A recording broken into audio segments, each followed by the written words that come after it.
નમસ્કાર વિદ્યાર્થી મિત્રો, હું છું પિંગલ ગોંડલિયા. આપ સૌનું સ્વાગત છે મારુતિ એકેડેમી યુટ્યુબ ચેનલ પર. વિદ્યાર્થી મિત્રો, આજે આપણે વાત કરવાના છીએ કે ભાઈ દ્વિતીય વર્ષના જે વિદ્યાર્થીઓ છે ડીએલએડમાં અભ્યાસ કરતા, એમની માટે વિડીયો આપણે બનાવી રહ્યા છીએ. એમની માટે બ્લુ પ્રિન્ટનો વિડીયો આપણે બનાવવાના છીએ. આગળ પણ આપણે અલગ અલગ વિષયના બ્લુ પ્રિન્ટના વિડીયો બનાવી ચૂક્યા છીએ, જે તમે જોઈ શકો છો યુટ્યુબ ચેનલ પર અમારી. તો આજે આપણે ભણવાના છીએ 5A અને 5B. હવે આ બેમાં તમારે આ બે કોર્સમાં તમારે શું આવે છે, કેવી રીતે પૂછાય છે અને કઈ રીતે એમાં જે વિષય વસ્તુ છે એ કઈ રીતે આવે છે, એના વિશે આજે આપણે આજના લેક્ચરમાં વાત કરવાના છીએ વિદ્યાર્થી મિત્રો. તો 5A છે એ તમારું આવે છે સામાજિક વિજ્ઞાન, અને એની સાથે 5B છે એ છે તમારું હિન્દી અને સંસ્કૃત. વિદ્યાર્થી મિત્રો, કે ભાઈ આ બે પેપર છે તમારે, એ તમારે મેથડના રહેશે, કે તમારી વિષય વસ્તુને લગતા રહેશે. તો જે સામાજિક વિજ્ઞાન છે એમાં તમારે પદ્ધતિશાસ્ત્ર પણ પૂછાશે અને એની સાથે સાથે વિષય વસ્તુ પણ પૂછાશે. કેટલા? આ દ્વિતીય વર્ષ છે એટલા માટે 6 થી 8નું ધોરણ 6 થી 8નું સામાજિક વિજ્ઞાન તમને પૂછાશે. હવે એમાં કયા પાઠ લેવાના છે, કયા પાઠ નથી લેવાના, ક્યાં આપણે વાંચવાના છે અને ક્યાં મહત્વના છે, એ વિષયની સંપૂર્ણ વિગત આજે આપણે આજના લેક્ચરમાં જોવાના છીએ. તો શરૂ કરીએ આજનો લેક્ચર આપણો વિદ્યાર્થી મિત્રો. તો જે ડીએલએડમાં અભ્યાસ કરી રહ્યા છે વિદ્યાર્થી મિત્રો, એની માટે આજે આપણે જોવાના છે 5A સામાજિક વિજ્ઞાન, કે ભાઈ શું છે? ભાઈ સામાજિક વિજ્ઞાન છે. તો આ સામાજિક વિજ્ઞાન છે આપણે આગળ જોઈ જ ચૂક્યા છીએ કે ભાઈ તમારું કુલ પેપર છે એ કુલ 35 માર્ક્સનું રહેશે. એ તો તમને ખ્યાલ જ છે. અને તમને કઈ રીતે પેપર પૂછાય છે એની વિશે પણ તમને ખ્યાલ છે, કેમ કે તમે આગળ પરીક્ષા દઈ ચૂક્યા છે એટલા માટે. તો વધારે એમાં કઈ ટાઈમ નહીં બગાડીએ. આપણે શરૂઆત કરીએ સીધું ત્યાંથી જ કે ભાઈ આપણને જે પાઠ્યપુસ્તક આધારિત ગુણની ફાળવણી છે એ કઈ રીતે આપણને આપી છે, તો એ જરાક જોઈ લે. કે ભાઈ તમારું જે પહેલું ચેપ્ટર છે સામાજિક વિજ્ઞાનનું સ્વરૂપ. હવે સ્વરૂપ છે તમને કેટલા ફાળવેલા ગુણ? 3. સામાજિક વિજ્ઞાનની અગત્યની સંકલ્પનાઓ, એના પણ 3 માર્ક્સ છે. બાળકોની સમજ, અધ્યયન અધ્યાપનનું સાહિત્ય 3+5, અને પદ્ધતિશાસ્ત્રનું મૂલ્યાંકન જે 6 માર્ક્સમાં છે. તો આપણને એમ થાય તો બાકીના માર્ક્સ છે તમારા વિષય વસ્તુના છે. તમે અહીંયા જોઈ શકો છો કે ભાઈ વિષય વસ્તુ છે, તમારી જે વિષય વસ્તુ છે એ તમને કેટલા માર્ક્સના? 20 ગુણ. એના કેટલા છે? 20. અને પદ્ધતિશાસ્ત્ર જે છે તમારું, જે પદ્ધતિશાસ્ત્ર છે એ કેટલા માર્ક્સનું? 15 માર્ક્સનું. તમે જોઈ શકો છો ને એવી રીતે કુલ તમારા થશે 35 માર્ક્સ. તો આ રીતે તમારે ફાળવેલા છે ગુણ. તમે જોઈ શકો છો કે ભાઈ તમારે સૌથી વધારે વિષય વસ્તુ ઉપર ભાર દેવાની છે. સૌથી વધારે શેની ઉપર? વિષય વસ્તુ ઉપર. જો વિષય વસ્તુ ઉપર ભાર દેશો તો પદ્ધતિશાસ્ત્રના 15 માર્ક્સ છે એ પણ તમે મેળવી શકશો, અને 15 ને વધારે ભાર દેવાનું રહેશે. હવે એમાં કઈ રીતે આપણને પ્રકરણ ફાળવેલા છે તમે અહીંયા જોઈ શકો છો, પરંતુ આ રદ થયેલું છે. અહીંયા જે કોષ્ટક આપેલું છે એ યોગ્ય નથી, પરંતુ એની માટે આપણને નવા જે ચેપ્ટર બેડલા છે એ માટેનું જે આપણને આપ્યું છે કે ભાઈ ક્યાં ક્યાં આવ્યા છે નવા, કે ભાઈ આ રદ કરેલા પ્રકરણો છે અને એની સાથે આ નવા ઉમેરેલા પ્રકરણો છે. કે ભાઈ આ રદ છે અને આ ઉમેરેલા છે, અને એનું આપણે વિગતે આપણે જરાક જોઈએ કે ભાઈ 6 થી 8નું જે વિષય વસ્તુ છે એમાં ધોરણ 6 છે તેમાં કેટલા પાઠ છે ને ક્યાં ક્યાં છે આપણને વ્યવસ્થિત રીતે અહીંયા મૂકેલું છે. તમે જોઈ શકો છો કે ભાઈ ચાલો ઇતિહાસ જાણીએ. ધોરણ 6નો પહેલો પાઠ છે. એ પછી બીજો પાઠ છે કે આદિવાસી માનવથી સ્થાયી જીવનની સફર. ત્યાર પછી છે 6થો પાઠ મૌર્ય યુગ, કે જેમાં ચંદ્રગુપ્ત અને સમ્રાટ અશોક વિશેની જે વાત છે એ પાઠ છે. એ પછી 9 જેમાં ભૂગોળ આવી જાય છે, જેમાં આપણું ઘર પૃથ્વી. અને 13મો પાઠ છે ભારત ભૂપૃષ્ઠ, આબોહવા, વનસ્પતિ અને વન્ય જીવન. અને છેલ્લો છે 16મો સ્થાનિક સરકાર. તો આ તમારું ધોરણ 6થા ધોરણનું જે સામાજિક વિજ્ઞાન છે વિદ્યાર્થી મિત્રો, એમાંથી તમારે એટલા પાઠ કરવાના છે જે તમને વિષય વસ્તુ તરીકે પૂછાશે. જો વિદ્યાર્થી મિત્રો આ કરવા ખાસ જરૂરી છે. હું એટલા માટે કહું છું કે તમારે આ સાથે સાથે ટેટમાં પણ ઉપયોગી છે. જેટલા આમાં ઉપયોગી છે એની સાથે સાથે આપણને ટેટમાં પણ આ ઘણા ઉપયોગી થવાના છે. જો અત્યારે તો આપણે વ્યવસ્થિત રીતે પાક્કું કર્યું હશે તો આપણા ડીએલએડમાં તો સારા માર્ક્સ આવશે જ. એની સાથે સાથે ઓલી જે પરીક્ષા છે એનું જે આપણું લક્ષ્ય છે એ પણ આપણે સર કરી શકશું. તો આપણે શું કરવાનું છે ભાઈ, હું પહેલેથી કહેતી આવી છું ને હજી પણ કહું છું કે ભાઈ આપણે એક કાંકરે બે પક્ષી મારવાના છે. હવે પછી આવે છે ધોરણ 7. હું કીધું ભાઈ ધોરણ 7. તો ધોરણ 7માં છે રાજપૂત યુગ, નવા શાસકો અને રાજ્યો. પછી ચોથો પાઠ છે મધ્યયુગીન સ્થાપત્યો, શહેરો, વેપારી અને કારીગરો. 8મો પાઠ છે પ્રાદેશિક સાંસ્કૃતિકનું ઘડતર. પછી 10મો છે એ ભૂગોળ શરૂ થઈ જાય છે કે પૃથ્વીની આંતરિક રચના અને ભૂમિ સ્વરૂપો. 11મો છે પર્યાવરણના ઘટકો અને આંતર સંબંધો. 13મો છે આપત્તિ વ્યવસ્થાપન. 16મો છે રાજ્ય સરકાર. 18મો છે સંચાર માધ્યમ અને જાહેરાત. અને 19મો પાઠ છે બજાર. તમને ધોરણ 7 માંથી એટલા પાઠ પૂછાવાના છે. નોટ કરી લેજો વિદ્યાર્થી મિત્રો, આ ઘણી મહત્વની વસ્તુ છે. અને ધોરણ 8 છે કે ધોરણ 8માં કેટલા પાઠ છે. ત્યાં પહેલો છે ભારતમાં યુરોપિયનો અને અંગ્રેજો શાસનની સ્થાપના. ભારતની પ્રથમ સ્વાતંત્ર્ય સંગ્રામ. પછી ખનિજ અને ઉર્જા સંશોધન, ખેતી, ઉદ્યોગ, પછી ભારતીય બંધારણ, સંસદ અને કાયદો, અને સામાજિક આર્થિક ક્ષેત્રે સરકારની ભૂમિકા. આ ધોરણ 8 માંથી તમને પૂછવાનું છે. આ પણ આપણે માટે જરૂરી છે. તો આ પાઠમાંથી જેટલા આપણને પૂછાવાના છે, ધોરણમાંથી જેટલા પાઠ પૂછાવાના છે એની વ્યવસ્થિત રીતે વિગત અહીં આપી દીધેલી છે. હવે આ સાથે સાથે આપણે જરાક એની મેથડ પણ જોઈ લે કે તમારે જે પદ્ધતિશાસ્ત્ર પૂછાવાનું છે 15 માર્ક્સનું. કેટલા ભાઈ? 15 માર્ક્સનું. હવે 15 માર્ક્સમાં તમને હું કઈ રીતે પૂછાય છે એ જરાક આપણે જોઈ લે કે એમાં શું તમને આવે છે. તો સૌથી પહેલા આવે છે સામાજિક વિજ્ઞાનનું સ્વરૂપ, કે ભાઈ સામાજિક વિજ્ઞાન એ ખરેખર શું છે, એનું સ્વરૂપ કયું છે, એના વિશેની વાત કરી છે. જરાક જોઈએ કે સામાજિક વિજ્ઞાનનું સ્વરૂપ એ આપણને કઈ રીતે પૂછાય છે. તો તમે જોઈ શકો છો કે સૌથી પહેલા તેની સંકલ્પના છે, સ્વરૂપ અને એના ક્ષેત્રો છે, પછી બાળકના સામાજિક સંદર્ભો અને સામાજિક વાસ્તવિકતા સમજ વિકસાવવા સામાજિક વિજ્ઞાનની ભૂમિકા. કે ભાઈ હું બાળકના સામાજિક સંદર્ભો અને સામાજિક વાસ્તવિકતાની સમજ, કે ભાઈ સમાજની વાસ્તવિકતા કેવી હોય અને સમાજ સાથેના સંદર્ભો કેવા હોય એના વિશે બાળક સાથે જોડ્યું છે. કે બાળકના સામાજિક સંદર્ભો અને સામાજિક વાસ્તવિકતા સમજવા સામાજિકની ભૂમિકા. પછી આવે છે ઇતિહાસ, સ્વરૂપ અને ક્ષેત્ર અંગેનો દ્રષ્ટિકોણ, ઇતિહાસકારની ભૂમિકા, ઇતિહાસના આલેખનમાં વિવિધ સ્ત્રોત અને પુરાવો, કે ભાઈ ઇતિહાસ આપણને કેવી રીતે મળે છે, ક્યાંથી મળે છે, એના પુરાવા શું છે. રાજનીતિ શાસ્ત્રમાં પુનરુત્થાનનો આયામો છે. ભૂગોળ શિક્ષણ વિવિધ અભિગમો છે. સામાજિક વિજ્ઞાન શિક્ષણના વિવિધ અભિગમો છે અને સામાજિક વિજ્ઞાનને સંયોજિત કરવાના વિવિધ અભિગમો છે. તો એટલી વસ્તુ તમારે આ પહેલા ચેપ્ટર જે છે સામાજિક વિજ્ઞાનનું સ્વરૂપ છે એમાં તમને પૂછાવાનું છે. હવે આ હુકમ જરૂરી છે વિદ્યાર્થી મિત્રો? આ એટલા માટે જરૂરી છે કે તમને એ ખબર પડે કે સામાજિક વિજ્ઞાનનું મહત્વ શું છે. બાળકને સામાજિક વિજ્ઞાન શું કામ ભણવું જોઈએ. એક શિક્ષક તરીકે તમને જો આ ખબર હશે, તમે પદ્ધતિશાસ્ત્ર જો વ્યવસ્થિત ભણ્યા હશો, તો તમે બાળકને જે સમાજમાં જે સામાજિક વિજ્ઞાનના નામથી બાળકને જે કંટાળો આવે છે, ભૂગોળના નામથી જે બાળકને આમ શું કહેવાય કે ભાઈ એને નકારાત્મકતા આવે છે કે ભાઈ આવો વિષય નથી ભણવું, એને બહુ કંટાળો આવે છે, એમાં બાળકને રસ તમે લાવી શકો. કેમ કે જો તમારી સમજ એકદમ ક્લિયર હશે, તમે જો એકદમ વ્યવસ્થિત રીતે સમજ્યા હશો, તો સ્વાભાવિક છે બાળકને પણ એ વિષયમાં રસ જાગશે અને બાળકને પણ એ વિષય ગમતો થશે.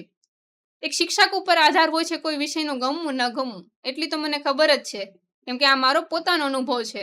જો એક શિક્ષકમાં એટલી ખૂબી હશે ને કે પોતાના વિષયને એટલો સરસ રીતે બાળક સામે મૂકે, જેથી કરીને બાળકને ગમવા માંડે, એને જાણવાનું મન થાય, એને કંઈક નવું શીખવા મળે, તો સ્વાભાવિક છે બાળકે એના વિશે સમજવાનું છે, એની પોતાની જાતે પણ એમાં કાર્ય કરવાનું છે. તો એક શિક્ષક તરીકે તમને એટલી ખબર હોવી જોઈએ, કેમ કે આપણે ભાવિ શિક્ષક થવા જઈ રહ્યા છીએ, થવાનો તો છીએ જ, થઈ પણ જશું, પરંતુ પછી શું? તો પછી આપણે આજે કઈ સમજ્યા છે એને આપણે એપ્લાય કરવાનું છે. DLED છે એ સ્કિલ બેઝ કોર્સ છે તમારો. હું પહેલેથી કહેતી આવું છું, હજી પણ કહું છું કે તમારે આમાં શીખવાનું છે. આ ભૂલી જવા માટે નથી શીખવાનું, પરંતુ લાંબા ટાઈમ તમારે યાદ રાખવા માટે શીખવાનું છે. તો હું છે કે સામાજિક વિજ્ઞાનનું સ્વરૂપ આપણને ભણવાનું છે. એ પછી જોઈ લે આપણું પ્રકરણ સામાજિક વિજ્ઞાનની અગત્યની સંકલ્પનાઓ. કેવી સંકલ્પનાઓ આપી છે કે એની સ્પષ્ટ સમજ આપી છે આપણને. એ પણ કઈ છે? તો ભારતમાં પુરાતન સમયની વર્તમાન સમય સુધી આવેલા પરિવર્તન અને સાતત્ય, કે ભાઈ પહેલાના સમયથી લઈને અત્યારના સમય સુધીમાં જે કઈ પરિવર્તનો આવ્યા છે અને એના વિશે વાત કરી છે. આંતર સંબંધો છે, સમય સંદર્ભ વગેરેની સમજ છે. ચોક્કસ જૂથો છે કે ભાઈ અનુસૂચિત જાતિ, અનુસૂચિત જનજાતિ, અન્ય પછાત વર્ગ, કે જેને આપણે SC ST OBC જે કહેતા હોય છે એના વિશેની સ્પષ્ટ સમજ છે, કે કોને કહેવાય, કઈ જ્ઞાતિ કેમાં આવે એના વિશેની સ્પષ્ટ સમજ છે. પછી ઇતિહાસ શિક્ષણ સંદર્ભમાં માહિતીના સ્ત્રોત અને સમજ, કે ભાઈ ઇતિહાસ છે ને શિક્ષણના સંદર્ભમાં કે ભાઈ આપણને ઇતિહાસ કેવી રીતે મળે છે, આપણને ક્યાં આધારને કારણે આપણે ઇતિહાસ જાણી શકીએ છીએ. તેમાં શું છે કે ઇતિહાસ જાણવાનો સ્ત્રોત છે. તો કેટલા સ્ત્રોત છે તે આપણે સિક્કાઓ છે, પછી શું કહેવાય કે ભાઈ શિલાલેખ છે, તામ્રપત્ર છે, અશોક લેખા છે, આ બધું છે હું કે આપણે સ્ત્રોત છે જાણવાના, ઇતિહાસને જાણવાના. અને એ જ રીતે ઇતિહાસ જાણવાના સ્ત્રોત દ્વારા ઐતિહાસિક સંકલ્પનાની સમજ કે આપણે ભણવાનું છે. અને આંતરક્રિયા સામાજિક આંતરક્રિયાઓ છે કે જેમાં સમાજ સાથેની આંતરક્રિયા, સમાજ શેની સાથે જોડાયેલો છે, શેની સાથે સક્રિય છે, તેમાં છે સામાજિક બંધારણ અને સામાજિકકરણ, સંસ્કૃતિ અને અભ્યાસ, સભ્યતા, રાષ્ટ્રીય, રાજ્ય અને નાગરિક કે એટલી સાથે સમાજ જોડાયેલો છે. તો તમારું બીજું ચેપ્ટર છે એમાં તમારે કંઈક આવું ભણવાનું છે. એ પછી આપણે જરાક જોઈએ ત્રીજું ચેપ્ટર કે તમારું ત્રીજું ચેપ્ટર છે બાળકોની સમજ, અધ્યયન, અધ્યાપન, સાહિત્ય અને વર્ગખંડની પ્રક્રિયા કે ભાઈ બાળકોની સમજ કઈ રીતે વિકસાવી અને તમારે ભણાવવાની કઈ પ્રક્રિયાથી તમે સામાજિક વિજ્ઞાનને વર્ગખંડમાં વ્યવસ્થિત રીતે સમજાવી શકો, કઈ રીતે તમે એને ભણાવી શકો, એના વિશે વાત કરી છે. જરાક જોઈએ કે ભાઈ બાળકોની ઉંમર, સામાજિક સાંસ્કૃતિક સંદર્ભમાં ઉચ્ચ પ્રાથમિક શિક્ષા, શાળામાં બાળકોની જ્ઞાનાત્મક વિકાસ અને સંકલ્પનાની રચના, જેમાં જ્ઞાનાત્મક વિકાસ અને સંકલ્પનાની રચના છે. જ્ઞાનાત્મક વિકાસ પર અસર કરતા સામાજિક સાંસ્કૃતિક પરિબળ છે, શૈક્ષણિક ફલિતાર્થ છે અને સંકલ્પનાની રચના માટે વ્યક્તિ અભ્યાસ છે. અને એ જ રીતે સામાજિક વિજ્ઞાનના પાઠ્યપુસ્તકની સમીક્ષા કે સામાજિક વિજ્ઞાન જે છે તમારું એનું જે પાઠ્યપુસ્તક છે એ કે પ્રકારનું હોવું જોઈએ એનું છે. તો એનું બાહ્ય સ્વરૂપ કે બાહ્ય સ્વરૂપ કેવું છે અને સાથે સાથે એનું આંતરિક સ્વરૂપ કેવું છે એ બંને વિશેની વાત કરી છે કે ભાઈ કયા પાઠ હું કામ મૂકવામાં આવ્યા છે, એનું મહત્વ શું છે વગેરે વિશેની તમને ઝીણવટભરી માહિતી આ ચેપ્ટરમાંથી મળવાની છે. એ પછી આવે છે સામાજિક વિજ્ઞાનની વિવિધ અધ્યયન, અધ્યાપન સામગ્રી કે તમે સામાજિક વિજ્ઞાન જ્યારે ભણાવો છો ત્યારે અધ્યયન, અધ્યાપન સામગ્રી તમારી પાસે કઈ કઈ હશે એના વિશેની વાત છે. તો અધ્યયન, અધ્યાપન સામગ્રીનું મહત્વ કે એનું શું મહત્વ છે, અભ્યાસક્રમમાં એ આવવાથી તમને શું ફાયદો થાય છે, બાળકને શું ફાયદો થાય છે એનું મહત્વ છે. અધ્યયન, અધ્યાપન સામગ્રીની લાક્ષણિકતા છે અને એની સામગ્રી છે. સામાજિક વિજ્ઞાન અધ્યયન, અધ્યાપનની સામગ્રી છે, કઈ કઈ વસ્તુ દ્વારા તમે અધ્યયન અને અધ્યાપન કરાવી શકો છો. તો તમારું ત્રીજું ચેપ્ટર છે કે જેમાં તમારે આ વસ્તુ જોવાની છે. આ બધી જ વસ્તુ ખૂબ જરૂરી છે વિદ્યાર્થી મિત્રો. ફક્ત તમે ગુણભારથી જ ન ચેપ્ટર લેતા, પરંતુ એક શીખવાના અંદાજે પણ ચેપ્ટર લેજો, તમને ઘણું કામ લાગશે ભવિષ્યમાં. એ પછી આવે છે કે ભાઈ મૂલ્યાંકન અને પદ્ધતિશાસ્ત્ર કે મૂલ્યાંકન કઈ રીતે કરી શકીએ અને પદ્ધતિશાસ્ત્ર કઈ રીતે આવે છે. તો સૌથી પહેલું છે સામાજિક વિજ્ઞાનની અધ્યાપન પદ્ધતિઓ કે ભાઈ પદ્ધતિ કે કઈ રીતે અભ્યાસ કરાવવો જોઈએ. એ પદ્ધતિ કેટલી તમે જોઈ શકો છો, એટલી બધી પદ્ધતિ છે સમાજમાં, આપણને જોઈ એટલી પદ્ધતિ મળી રહે છે. સૌથી પહેલું છે સંશોધનાત્મક પદ્ધતિ કે બાળકને સંશોધન કરવાનું મહત્વ સમજાય, સંશોધન કેવી રીતે થાય અને બાળકને માં રસ ઉપજાવવા માટેની છે. પછી આવે છે પ્રોજેક્ટ પદ્ધતિ, પછી વર્ણનાત્મક પદ્ધતિ, પછી તુલનાત્મક પદ્ધતિ, અવલોકન પદ્ધતિ, ચર્ચા પદ્ધતિ, સંવાદ પદ્ધતિ, આધાર પદ્ધતિ, જીવન વૃત્તાંત પદ્ધતિ, પ્રદર્શન પદ્ધતિ, નાટકીકરણ પદ્ધતિ અને કુદરતી પ્રદેશ પદ્ધતિ કે ભાઈ શું છે. એટલી પદ્ધતિથી અભ્યાસ કરાવી શકાય છે સામાજિક વિજ્ઞાનનો કે તમે બાળકોને બહાર લઈ જઈને ભણાવો અથવા તો એને કંઈક પ્રયોગ સાથે ભણાવો, એની સાથે સંવાદ કરતા ભણાવો, ચર્ચા કરતા ભણાવો વગેરે વગેરે. અને સામાજિક વિજ્ઞાનના માહિતીની સંકલ્પના છે. તો સૌથી પહેલા માહિતીની સંકલ્પના, માહિતી એટલે શું, એ માહિતીના વિવિધ સ્ત્રોત અને પુરાવા કે ભાઈ માહિતી કેવી રીતે આપણને પ્રાપ્ત થતી હોય છે, એના પુરાવા ક્યાં ક્યાં છે એના વિશે. વાસ્તવિકતા અને અભિપ્રાયોનો તફાવત કે વાસ્તવિક શું છે અને તેનો અભિપ્રાયનો તફાવત શું છે. પૂર્વગ્રહ, પક્ષપાતનો ઓળખ વગેરે વિશે વાત છે. વિવેચનાત્મક ચિંતનનો અર્થ કે ભાઈ વિવેચનાત્મક ચિંતન કરતા હોય છે જેને આપણે સંશોધન કહેતા હોય છે, એની વાત છે કે ભાઈ વિવેચનાત્મક ચિંતન શિક્ષકની ભૂમિકા, અનુભવજન્ય શિક્ષણનો જ્ઞાનનો શિક્ષણમાં વિનિયોગ, અનુભવ વાળું જે જ્ઞાન છે એનો વિનિયોગ કરવામાં આવેલો છે એના વિશે વાત કરી છે. અને આ રીતે મૂલ્યાંકનની પ્રવિધિઓ અને એમાં તમારે ઓપન બુક એક્ઝામ કે ભાઈ મૂલ્યાંકન પ્રવિધિઓમાં ઓપન બુક એક્ઝામ કઈ રીતે લેવાય છે, એનું શું મહત્વ છે વગેરે વિશેની વાત તમારે અહીંયા ચોથા ચેપ્ટરમાં કહેવામાં આવેલી છે. તો આ હતું તમારું પદ્ધતિશાસ્ત્ર વિદ્યાર્થી મિત્રો કે ભાઈ આ તમારું પદ્ધતિશાસ્ત્ર હતું કે જેમાં આપણે તમે જોઈ શકો છો કે ભાઈ મૂલ્યાંકન ની વાત જોવાની છે, આપણે ભૂગોળ છે, ઇતિહાસ છે, પદ્ધતિશાસ્ત્ર છે, મૂલ્યાંકન છે, સાહિત્ય સામગ્રી છે વગેરે જોવાનું છે. અને સાથે આપણે પાઠ જોઈ ચૂક્યા છીએ. તો અહીં આપણું 5A છે એ પૂરું થાય છે વિદ્યાર્થી મિત્રો. પેપર તો તમને ખ્યાલ જ છે કઈ રીતે પૂછાય છે. હવે એ પછીનો આવે છે તમારું 5B વિદ્યાર્થી મિત્રો કે 5B કે જેમાં તમને હિન્દી અને સંસ્કૃત, હિન્દી અને સંસ્કૃત આ બેને એક સાથે જોડવામાં આવેલા છે કે આ બંને એક જ પેપરમાં તમને આ બંને વિષય પૂછાઈ જશે, જે એક 18 માર્ક્સનો હશે અને એક 17 માર્ક્સનો હશે, ને એવી રીતે કુલ ટોટલ થશે 35 માર્ક્સ. એવી રીતે તમને પૂછવાનું છે. બહુ ઓછા માર્ક્સમાં બંને ચેપ્ટર લઈ લેવામાં આવેલા છે, એટલે આમાં તો તમે મને લાગે છે સરળતાથી નીકળી જશો. આમાં કઈ વધારે એવું છે નહીં. પહેલું છે હિન્દી છે તમારે, કે જેમાં પહેલું જ છે કે અભ્યાसक्रम का स्वरूप एवं प्रमुख कौशल्यों में प्रभुत्व, જેની ગુણભાર છે 5, ફક્ત 5 જ છે. હિન્દી પાઠ્યપુસ્તક એવं શિક્ષણ સંદર્શિકા કે જેમાં 2 છે, 2 અથવામાં છે પાછું. વ્યાકરણ શિક્ષણ કે જે 4 માર્ક્સમાં છે. પછી આવે છે ભાષા શિક્ષણ की विधियां एवं मूल्यांकन જે 3 માર્ક્સમાં છે. અને હિન્દી સાહિત્ય કે સ્વરૂપ એવं સાહિત્યકાર કે જે હિન્દી સાહિત્યના જે સાહિત્યકાર થયા છે એના વિશે, જે 4 માર્ક્સમાં છે. અને એમ કુલ ટોટલ તમારે 18 માર્ક્સનું તમને સંસ્કૃતમાં હિન્દીમાંથી પૂછાવાનું છે, તમે જોઈ શકો છો.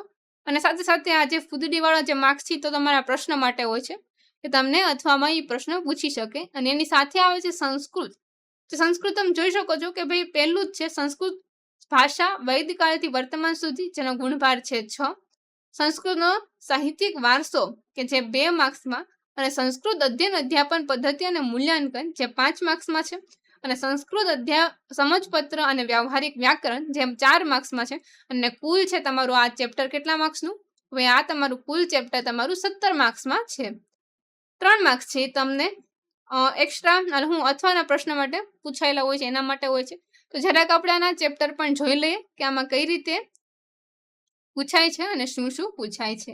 સૌથી પહેલા આપણે હિન્દીનું જોશું કે ભાઈ અભ્યાસક્રમ કા સ્વરૂપ એવं પ્રમુખ કૌશલ્ય में प्रभुत्व, કે હિન્દી જ્યારે ભણાવો છો ત્યારે એમાં ક્યાં ક્યાં કૌશલ્ય છે અને એનો અભ્યાસક્રમનું સ્વરૂપ કેવું હોય છે એના વિશેની વાત કરેલી છે. તો જરાક આપણે જોઈએ.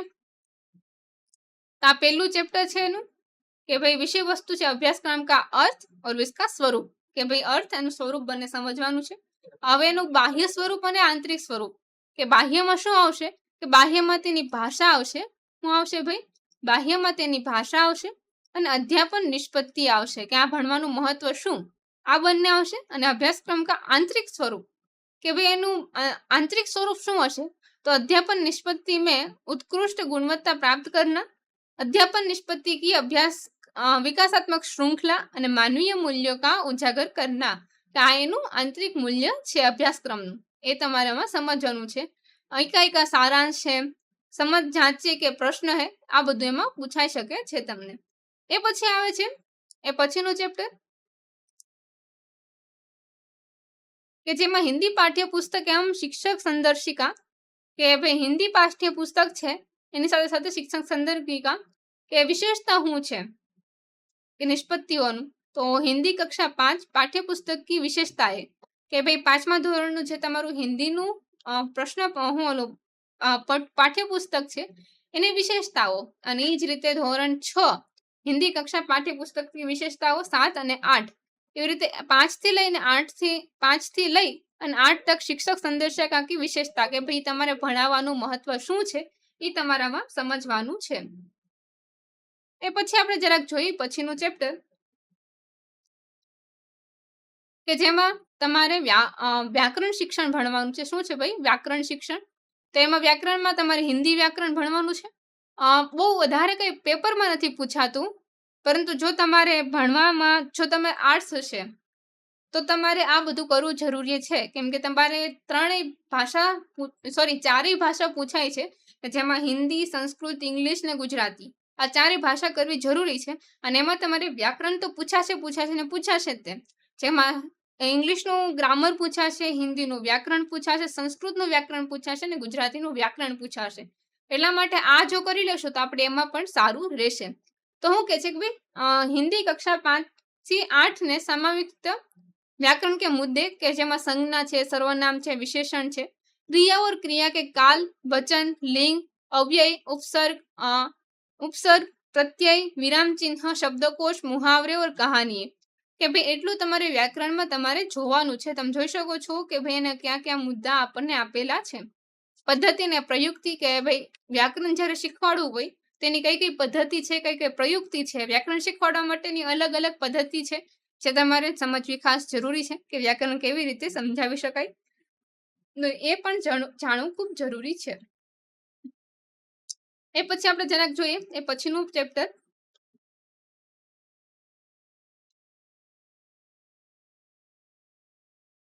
કે ભાષા શિક્ષણ की विधियां एवं मूल्यांकन. એ ભાષા શિક્ષણની વિધિયા કઈ કઈ છે, જેમાં સૌથી પહેલા શ્રવણ અર્થગ્રહણ કે જેમાં શ્રવણ અને વાંચન આવે, પછી અભિવ્યક્તિ વ્યક્ત થવું જેમાં કથન અને લેખન એટલે કે બોલવું અને લખવું આવે, સृजनात्मक का विकास करने की विधि, व्यवहारिक उपयोजन सीखने की विधि और तार्किक चिंतन विकास ने करने की सिद्धियां, भाषा के प्रमुख उपदेश का मूल्यांकन. આ તમને પરીક્ષામાં તો ખાસ પૂછાય જ છે વિદ્યાર્થી મિત્રો, એટલે એમ પણ જરૂરી છે આ કરી લેવું ખાસ જરૂરી છે કે જેમાં આપણે આ જોવાનું છે. એ પછીનું ચેપ્ટર જે છે આપણે એ જોઈએ તેમાં શું પૂછાય છે, તેમાં છે કહાની કે સ્વરૂપ આપણને પૂછાય છે, હિન્દી સાહિત્યના સ્વરૂપો. તો એમાં કહાની, નિબંધ, જીવની, એકાંકી અને પ્રગીત કે જે તમને પૂછાતી હોય છે એટલી. અને એમાં પછી આવે છે કે ભાઈ હિન્દી સાહિત્યકારો કે જીવન એવं કવન કા પરિચય, કે જે હિન્દીમાં સાહિત્યકારો થઈ ચૂક્યા છે એનું શું છે કે એનું જીવન છે એવं એનું કવન છે. તેમાં તુલસીદાસ છે, मैथिली शरण गुप्ता છે, प्रेमचंद છે, सुभद्रा कुमारी चौहान है और सुमित्रा नंदन पंत है. આ બધાને કરવા ખૂબ જરૂરી છે, આ પણ તમને પૂછાતા હોય છે. તો અહીંયા તમારું હિન્દી પૂરું થાય છે વિદ્યાર્થી મિત્રો, કે તમને અહીંયા હિન્દીમાં જે કઈ પૂછાવાનું હતું એ તમને પૂછાઈ જાય છે. હવે પછી આવે છે સંસ્કૃત. હવે જો પદ્ધતિશાસ્ત્રમાંથી ઘણું ઓછું પૂછાવાનું છે, પરંતુ કરવું ખાસ જરૂરી છે, કેમ કે આમાંથી આપણે 15 માર્ક્સ તો લેવાના જ છે ને, ખાલી 20 લઈએ થોડું હાલશે, એટલે 15 માર્ક્સ તો આમાંથી આપણે કવર કરવાના છે. હવે પછી આવે છે સંસ્કૃત. તો સંસ્કૃત ભાષાનું વૈદિક કાળથી વર્તમાન સુધી, કે ભાઈ સંસ્કૃત ભાષા છે વૈદિક કાળથી લઈને વર્તમાન એટલે કે ત્યારથી લઈને આજ સુધીમાં એમાં ક્યાં ક્યાં પરિવર્તન આવ્યા છે અને કઈ રીતે એ ભાષા આપણી સામે આવતી રહી છે, ઘડાતી રહી છે વગેરેની વાત અહીં કરેલી છે. જરાક જોઈએ કે ભાઈ વૈદિક સાહિત્ય છે, લૌકિક સાહિત્ય છે, સંસ્કૃત ભાષાનો ઉદ્ભવ છે, તેમાં આર્યભટ્ટ છે, વરાહમિહિર છે, ભાસ્કરાચાર્ય છે વગેરેનો પરિચય છે, કે જે આપણા દેશના મહાન વ્યક્તિઓ થઈ ચૂક્યા છે એમની શોધો છે, એના વિશેની આપણને વાત અહીં કરવામાં આવેલી છે. એટલે આ સંસ્કૃતનો પહેલો પાઠ છે. એ પછીનું એનું જે ચેપ્ટર છે એ પણ આપણે જરાક જોઈએ કે ભાઈ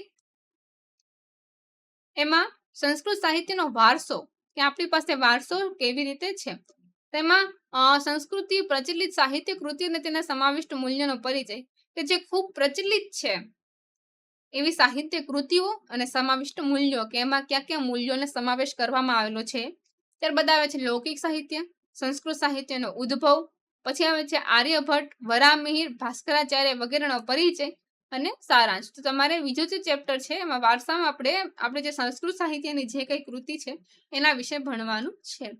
એ પછીનું આવે છે સંસ્કૃત સાહિત્ય અને અધ્યાપન પદ્ધતિ અને મૂલ્યાંકન, કે ભાઈ એમાં શું આવે છે તો સંસ્કૃત અધ્યાપનનું મહત્વ અને તેની અસર અને જરૂરિયાત, સંસ્કૃત ભાષાની અધ્યાપન પદ્ધતિઓ કે જેમાં આશ્રમ વ્યવસ્થાથી પ્રવર્તમાન સમય સુધી, કે જ્યારે આપણી વર્ણ વ્યવસ્થા આશ્રમ વ્યવસ્થા હતી શિક્ષણમાં, કે ભાઈ જે શિષ્ય છે ગુરુના આશ્રમમાં રહીને જ્ઞાન ગ્રહણ કરે ત્યારથી લઈ અને અત્યારના સમય સુધીની શિક્ષણ વ્યવસ્થા છે. વૈશ્વિક ફલક પર પ્રયોજાતી પદ્ધતિ, કે ભાઈ આખા વૈશ્વિક ફલક પર કઈ કઈ પદ્ધતિ પ્રયોજાય છે, એમ સંભાષણ પદ્ધતિ અને તેનું મહત્વ, કે ભાઈ સંસ્કૃત ભાષાનું મહત્વ આપણને કીધું છે સંભાષણ દ્વારા, કે ભાઈ કઈ રીતે એનું મહત્વ આવેલું છે વગેરે જેવી બાબતો આપણને આ ચેપ્ટરમાં સમજવાની છે. એ પછીનું જે ચેપ્ટર છે એમાં આપણે જોવાનું છે કે સંસ્કૃતમાં સમજપત્રક અને વ્યવહારિક વ્યાકરણ, કે ભાઈ આમાં તમારે થોડું ઘણું વ્યાકરણ પણ પૂછાશે, જેમાં સમજપત્ર, વ્યવહારિક વ્યાકરણ, શ્લોક અને શુભાષિતોનું જ્ઞાનનું મહત્વ આ ખાસ જરૂરી છે સંસ્કૃતમાં, કે ભાઈ તમારે શુભાષિત અને તમારે શ્લોક આવે છે તેનું ગાન કેવી રીતે કરવું જેથી કરીને બાળકને કંઠસ્થ થાય સંસ્કૃત શ્લોકો વગેરે જેવી બાબતો આપણે આ તમારું જે સંસ્કૃતનું પેપર છે એમાં ભણવાના છીએ. તો આ હતી તમારી બ્લુ પ્રિન્ટ હિન્દી અને સંસ્કૃતની વિદ્યાર્થી મિત્રો, કે તમે જોઈ ચૂક્યા છો કે ભાઈ તમારે એટલા ચેપ્ટર હિન્દીના છે અને એટલા જ ચેપ્ટર તમારે સંસ્કૃતના છે. તો આ હતું તમારું 5B તો વિદ્યાર્થી મિત્રો આપણે જોઈ ચૂક્યા છે કે તમારે 5A અને 5B, જે 5A માં સામાજિક વિજ્ઞાન અને 5B માં તમારે આવે છે હિન્દી અને સંસ્કૃત. આ કેવી રીતે પૂછાય છે, કેટલા માર્ક્સનું પૂછાય છે અને શું કામ પૂછાય છે અને કેટલા માટે એનું શું મહત્વ છે એ વગેરે વિશે વાત આપણે આ લેક્ચરમાં કરી ચૂક્યા છીએ. છતાં પણ તમને કાંઈ પ્રશ્ન હોય તો તમે પૂછી શકો છો. વધારે તો કાંઈ ન કહેતા, ત્યાં સુધી આવજો. Bye, see you soon. ફરી મળીએ આવતા પેપરની બ્લુપ્રિન્ટ સાથે. ત્યાં સુધી આવજો. Bye, see you soon.